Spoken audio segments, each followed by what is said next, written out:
Hello everyone, हमारा 5वां topic है शिक्षक की भूमिका, उसके प्रकार, उससे लाभ और उसके द्वारा हुए चूक। आइए हम लोग पहले पढ़ते हैं। पहला पॉइंट हमारा क्या है? शिक्षक की भूमिका। विद्यालय व्यवस्था में शिक्षक की अहम भूमिका होती है। यानी विद्यालय व्यवस्था में शिक्षक का महत्वपूर्ण योगदान होता है, महत्वपूर्ण अंग माना जाता है।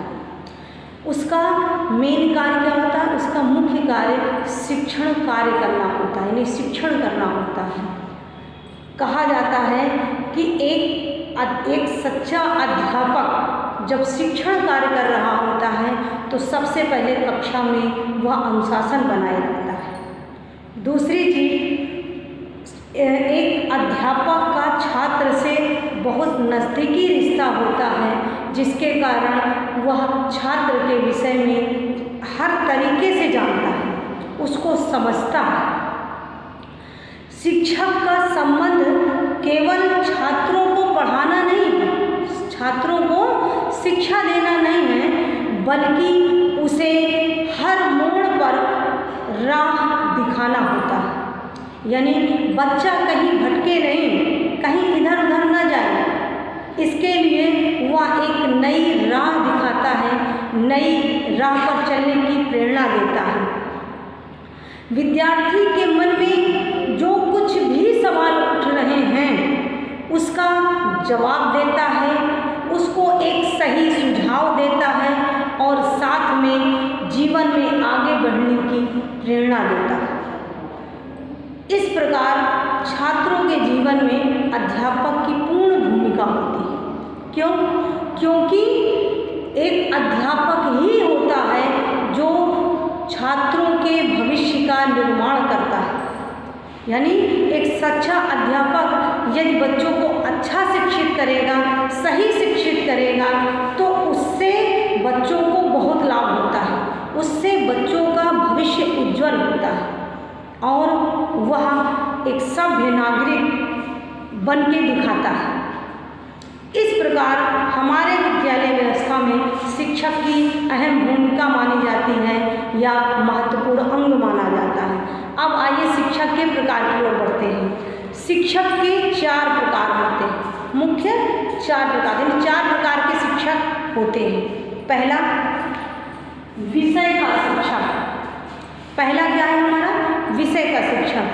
एक शिक्षक को अपने विषय में योग्य होना चाहिए, अपने विषय में उसकी पकड़ होनी चाहिए, उस विषय को बच्चों के सामने किस तरह पेश करे, ये चीज एक अच्छे शिक्षक को आनी चाहिए। फिर दूसरी चीज क्या है आपका? कि अपने विषय को बढ़ावा देना। जब आप अपने विषय को बच्चों के सामने अच्छे से पेश करेंगे तो बच्चे इंटरेस्ट जाहिर करेंगे आपके विषय को पढ़ने के लिए और उससे नॉलेज लेने के लिए। तो सबसे पहली बात क्या हुई कि अपने विषय में एक अध्यापक की पकड़ होनी चाहिए कि बच्चा कहीं से भी कोई भी क्वेश्चन पूछे तो उसका जवाब आप इस तरह से दीजिए कि वह बच्चा संतुष्ट हो जाए। दूसरा पॉइंट हमारा क्या है? विद्यार्थी का शिक्षक। विद्यार्थी का शिक्षक यानी सबसे पहले तो शिक्षक किसका होता है? विद्यार्थी का होता है, जो विद्यालय में पढ़ रहे होते हैं उसका होता है। यानी एक शिक्षक का छात्रों के प्रति प्रेम होना चाहिए। जब एक दूसरे में प्रेम की भावना होगी तभी तो हम उसकी भावनाओं को समझकर उसको एक अच्छे से शिक्षित कर सकते हैं। दूसरी चीज ये क्या है कि शिक्षक जो है वो बच्चों को जब समझेगा, उससे प्रेम रखेगा, तभी उसका भला कर पाएगा। यदि बच्चों के प्रति शिक्षक का प्रेम नहीं होगा तो ना तो वह एक छात्र का भला कर सकता है और ना ही खुद का भला कर सकता है। तो शिक्षक छात्र को एक उज्जवल भविष्य देने के लिए छात्रों को समझेगा, फिर उसको अच्छे से शिक्षित करेगा। ठीक है। फिर तीसरा पॉइंट हमारा क्या है, राष्ट्रीय शिक्षा, यानी जो शिक्षक है वो राष्ट्र का होना चाहिए, उसकी जो शिक्षण प्रणाली है वो राष्ट्रीयता होनी चाहिए, राष्ट्र की भावना के प्रति मतलब उसकी शिक्षा होनी चाहिए, वो एक भारतीय शिक्षक होना चाहिए, ठीक है। फिर हमारा चौथा पॉइंट है वेतनभोगी शिक्षा।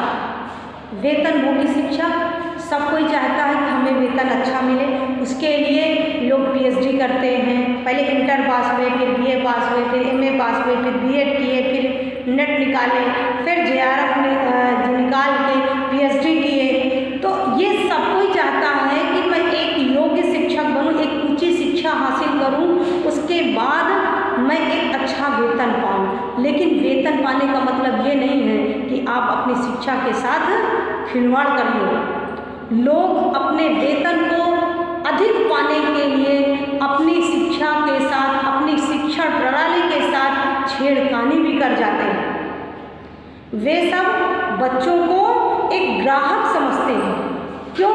यदि आपको अच्छा वेतन नहीं मिलेगा तो आप उस विद्यालय में बच्चों को अच्छे से नहीं पढ़ाएंगे। क्यों? क्योंकि हमें अच्छा वेतन नहीं मिल रहा है। फिर उस बच्चे के भविष्य के साथ खिलवाड़ कर रहे हैं आप। तो वेतनभोगी होना चाहिए, लेकिन इस तरह से नहीं होना चाहिए कि आपकी शिक्षा प्रणाली भी बाधित हो जाए, आपके कारण एक बच्चे का भविष्य अंधेरे में चला जाए।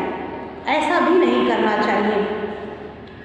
तो वेतन भोगी तो होना चाहिए, लेकिन साथ में अपने शिक्षा को और बेहतर बनाने के लिए प्रयास करना चाहिए और बच्चों के भविष्य के साथ कभी भी खिलवाड़ नहीं करना चाहिए। जो वेतनभोगी शिक्षक होता है वह ज्ञान को क्रय विक्रय की वस्तु समझता है। इसलिए कहा जाता है कि एक सही अध्यापक वही होता है जो छात्रों का सर्वांगीण विकास करता है, उसको पूरा उसके भविष्य को उज्जवल बनाने की पूरी कोशिश करता है, अर्थात उसका सर्वांगीण विकास करता है और समाज के मूल्यों पर खरा उतरने के लिए उसे तैयार करता है। तो एक सच्चा अध्यापक वही माना जाता है जो बच्चों के भविष्य के साथ कभी खिलवाड़ न करे, उसका सर्वांगीण विकास करे और उसे समाज के मूल्यों पर खरा उतरने के लिए तैयार करे। बस मैं इतना ही कह के अपनी वाणी को विराम कर देती हूँ। धन्यवाद।